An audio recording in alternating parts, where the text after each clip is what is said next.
சிந்திங்க nine channel சொந்தங்கள் எல்லாருக்கும் அன்பான வணக்கங்கள். இன்றைய தினம் பிறந்த நாள் திருமண நாள் காணும் சொந்தங்கள் அனைவருக்கும் என் இனிய நல்வாழ்த்துக்கள்.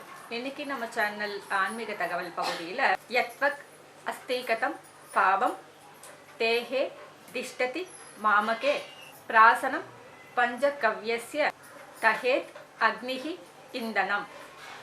அதாவது இந்த ஸ்லோகம் எதை பற்றியது அப்படின்னு பார்த்தீங்கன்னா, பஞ்சகவ்யம். நம்மளுடைய தொன்மையான காலத்தில் சாஸ்திரங்களில் இந்த ஸ்லோகத்துக்கு பொருள் தரப்பட்டிருக்கு. அந்த பொருளை தான் நான் உங்களுக்கு ஒரு தகவலாக சொல்ல போகிறேன். அதாவது பஞ்சகவ்யம். பஞ்சகவ்யம் அப்படிங்கிறது கோமாதாவினுடைய 5 பொருள்களை ஒன்றாக சேர்த்தால் கிடைக்கக்கூடியது தான் பஞ்சகவ்யம். அதாவது கோமாதாவின் பால், தயிர், நெய், கோஜலம் அதாவது கோமியம் மற்றும் கோசானம் அதாவது பசுஞ்சானம், இந்த 5ம் சேர்ந்தது தான் பஞ்சகவ்யம். சரிங்களா? சரியான விகிதத்தில் கலந்து ஒரு கலவையாக பஞ்சகவ்யம் அப்படின்றது நமக்கு கிடைக்குது. இதில் பால் 7 பங்கு, மற்ற அனைத்து பொருட்களும் ஒரு குறிப்பிட்ட விகிதாச்சாரத்தில் கலந்து நமக்கு பஞ்சகவ்யமாக கிடைக்குது. இந்த பஞ்சகவ்யம் அப்படிங்கிறது நாம் உட்கொண்டோம் அப்படின்னு சொன்னால் நமக்கு வாழ்நாள் முழுக்க மாத்திரை மருந்துகளே தேவை கிடையாது. மூளைத்திறனை அதிகப்படுத்தக்கூடியது. ஆனால் இதெல்லாம் பழங்காலத்தில் ஒரு சுத்தமான முறையில் தயார் பண்ணி நமக்கு அதை மருந்தாக உள்ளே சாப்பிட்றதுக்கு கொடுத்துட்டு இருந்தாங்க. ஆனால் இப்போது அதெல்லாம் நீங்கள் ட்ரை பண்ணாதீங்க. இப்போது நீங்கள் என்ன பண்ணலாம், சாப்பிட்றதுக்கு இல்லைன்னு சொல்லிட்டீங்கம்மா, அப்போது இந்த பதிவு எதற்காக சொல்கிறேன். பஞ்சகவ்யம் அப்படிங்கிறது சிவனுக்கு அபிஷேக பொருட்களில் சிறப்பு வாய்ந்தது இந்த பஞ்சகவ்யம். அதே போல் ஆலயத்தினுள் அர்ச்சகர்கள் உள்ளே நுழையும் போது, நான் சொல்கிறது பழங்காலத்தில் புராண காலத்தில் அர்ச்சகர்கள் ஆலயத்துக்குள்ளே சுவாமிக்கு அர்ச்சனை செய்யவும் அபிஷேகம் செய்யவும் உள்ளே நுழையும் போது இந்த பஞ்சகவ்யத்தை ஒரு துளி சாப்பிட்டுட்டு தான் உள்ளே நுழைவாங்களாம் ஆலயத்துக்குள்ளே, கர்ப்பகிரகத்துக்குள்ளே. அதற்கான காரணம் என்ன அப்படின்னா, அது சரீர சுத்தி. இந்த பஞ்சகவ்யம் அப்படின்றது சரீர சுத்தி. தன்னை சுத்தப்படுத்தி கொண்டு, தன் சரீரத்தை சுத்தப்படுத்தி கொண்டு, தன் உள்ளத்தை சுத்தப்படுத்தி கொண்டு இறைவனை நெருங்கணும் அப்படின்றதுக்காக பழங்காலத்தில் பஞ்சகவ்யத்தை ஒரு துளி எடுத்து சாப்பிட்டுட்டு அதற்கு பிறகுதான் அர்ச்சகர்கள் உள்ளே அடியெடுத்து வைத்த காலம் அது. ஆனால் இப்போது அதற்கான வாய்ப்புகளே கிடையாது. விக்கிரகங்களை தொடாதீங்க அப்படின்னு சொன்னால் கூட கோவப்படுறாங்க. இப்போ புரிஞ்சுக்குங்க, அந்த காலத்தில் இறைவனை அர்ச்சனை செய்கிறதுக்கு உள்ளே நுழையும் பொழுதே பஞ்சகவ்யத்தை உட்கொண்டு சரீரத்தையும் உள்ளத்தையும் சுத்தப்படுத்தி கொண்டு நுழைந்த காலம் அது. இப்படி இந்த பஞ்சகவ்யத்துக்கு சரீரத்தை சுத்தப்படுத்தக்கூடிய தன்மை, மகத்துவம் அதிகம். இது ஒரு புறம். அதையும் தாண்டி இதை பழங்காலத்தில் புராண காலத்தில் பஞ்சகவ்ய விளக்குகளாக பயன்படுத்தினாங்க.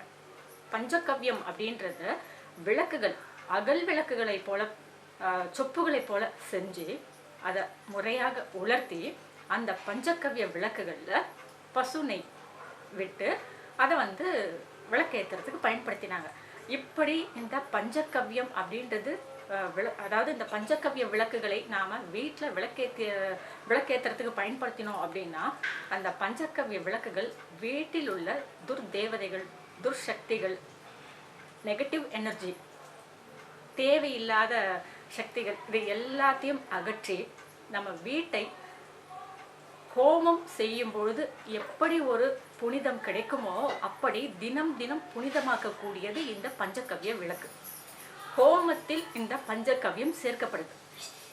அதனால தான் ஹோமத்துக்கு நாம் உட்காரும்பொழுது அது தரும் அந்த நறுமணம் அப்படின்றது, அது தரும் புகை அப்படின்றது நாம் உள்ளிழுக்கும் பொழுது நமக்கு பல வியாதிகள் தீரும், திருஷ்டிகள் அகலும், பாசிட்டிவ் எனர்ஜி அதிகமாகும். அந்த ஹோமத்தின் புகை எத்தனையோ கிலோமீட்டருக்கு ஒரு பாசிட்டிவ் எனர்ஜியை தரும் அப்படின்றதெல்லாம் சொல்கிறது ஒரு பழங்காலத்தில். ஆனால் இப்போ கிடையாது. இப்போது நம்ம வீட்டில் ஹோமம் வளர்த்தோம் அப்படின்னா ஒரு குறிப்பிட்ட அளவுக்கு நாம் ரொம்ப பாசிட்டிவ் எனர்ஜியை உணர முடியும். இந்த பஞ்சகவ்யம் அந்த ஹோமத்தில் சேர்ப்பதினால் கிடைக்கின்ற பலன்கள். இதே பஞ்சகவ்யத்தை நாம் விளக்குகளாக நம்ம வீட்டில் பயன்படுத்தினோம் அப்படின்னு சொன்னாலும் நமக்கு தினம் தினம் ஹோமம் வளர்த்த பலன்கள் நம்மை வந்தடையும். அந்த அளவுக்கு பஞ்சகவ்ய தீபம், பஞ்சகவ்ய விளக்கு அப்படிங்கிறது புகையை அதிகம் தரக்கூடியது.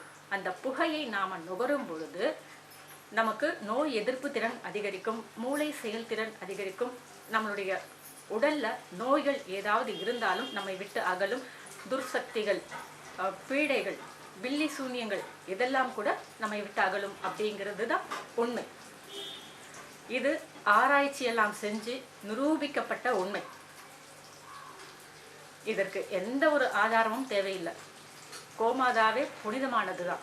கோமாதா தரும் அத்தனை பொருட்களும் விசேஷமானது தான்.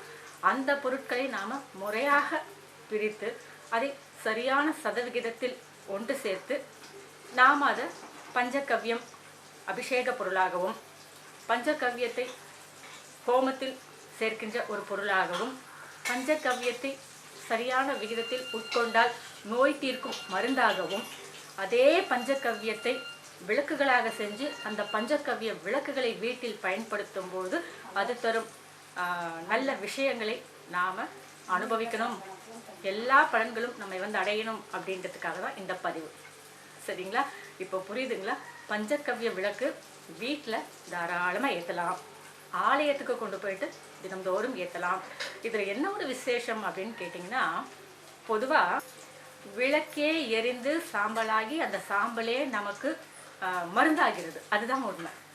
பஞ்சகவ்ய விளக்கு எரிஞ்ச பிறகு அதனுடைய அந்த சாம்பல் இருக்குது பார்த்தீங்களா, அந்த சாம்பலை கூட நீங்கள் தூக்கி வீச தேவை கிடையாது. அந்த சாம்பலையும் கூட நெத்திக்கு இட்டுக்கலாம். அந்த அளவுக்கு புனிதமானது இந்த பஞ்சகவ்ய விளக்கு. சரிங்களா? இந்த பஞ்சகவ்ய விளக்கை ரொம்ப தரமானதாக நம்மளுடைய Sindhinga9.com ஆன்லைன் ஷாப்பில் பதிவேற்றம் பண்ணணும் அப்படின்றதுக்காக நான் காத்துக்கிட்டு இருக்கேன். நிறைய போலிகள்லாம் கிடைக்குது, ஆனால் அது நமக்கு தேவை கிடையாது. நம்மளுடைய சப்ஸ்கிரைபர்ஸ் எல்லா வகையிலும் பலனடையணும். கொஞ்சம் பொறுமையாக இருங்க. நானே நம்மளுடைய Sindhinga9.com ஆன்லைன் ஷாப்பில் பஞ்சகவ்ய விளக்கை பதிவேற்றம் செய்கிறேன். அதற்கான ஏற்பாடுகள் செஞ்சிட்ருக்கேன். ஆல்மோஸ்ட் அடுத்த வாரத்தில் பஞ்சகவ்ய விளக்கு நம்மளுடைய Sindhinga9.com ஆன்லைன் ஷாப்பில் பதிவேற்றம் பண்ணிவிடுவேன். சரிங்களா? அதனால் பஞ்சகவ்ய விளக்கு அப்படின்றது தாராளமாக வீட்டில் ஏற்றலாம். யார் வேணாலும் ஏற்றலாம், எத்தனை வேண்டுமானாலும் ஏற்றலாம். சின்ன சின்ன அகல் விளக்குகள் போல், சொப்புகள் போல் அதை நான் கேட்டிருக்கேன். கிடச்சிரும், கண்டிப்பாக கிடச்சிரும். பதிவேற்றம் பண்ண பிறகு தாராளமாக நீங்கள் வாங்கிக்கலாம். சரிங்களா? அதே மாதிரி இந்த பஞ்சகவ்ய விளக்கு அப்படின்றது